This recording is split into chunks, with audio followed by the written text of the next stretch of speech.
وفاكهة كثيرة.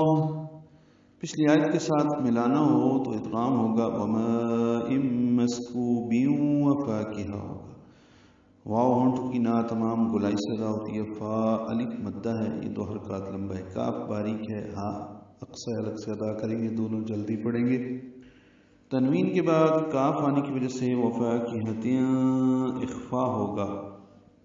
تنوین میں نون کی آواز چھپائیں گے. کثیر اور کاف باریک تھا نرمی سے ادا ہوگا. سی یا مد ہے، سین نہیں ہے، کسین کثیر. را پر پڑھیں گے، تا مربوطہ پہ وقف کریں گے، یہاں میں تبدیل ہو جائے گی. ملانے کی صورت میں تنوین کے بعد لام آنے کی وجہ سے ادغام کامل ہے. کثیرۃ لام مقطوع، تا کو لام سے ملایا، ادغام کامل ہوا، نون کی آواز ختم ہو گئی. لا الف مدہ ہے، 2 حرکات لمبا ہے. مقطوع میں میم کو قاف سے ملانا ہے، قاف ساکن ہے، اس پہ قلقلہ ہے. طاپر ہے، تو واو مدہ ہے. عین وسط حلق سے ادا ہوگا. تنوین کے بعد واو آنے کی وجہ سے ادغام ناقص ہے، غنہ ہوگا.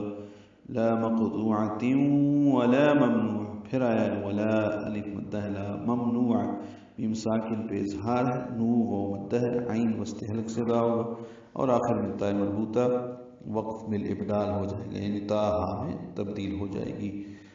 اور ملانے کی صورت میں ولا ممنوعۃ وفرش ہوگا، یعنی تا کو واو سے ملانا ہے، ادغام ناقص غنہ ہوگا.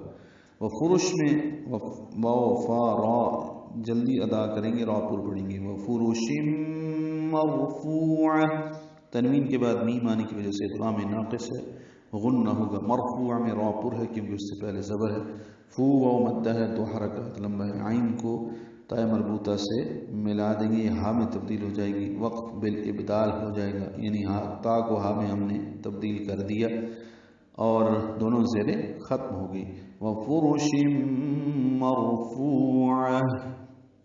آیت نمبر 32 کا ترجمہ وفاکہۃ کثیرہ، اور بکثرت پھلوں میں. آیت نمبر 33 لا مقطوعۃ ولا ممنوعہ، جو نہ کبھی ختم ہوں گے اور نہ ان سے منع کیا جائے گا. وفرش مرفوعہ، اور اونچی نشست گاہوں میں ہوں گے.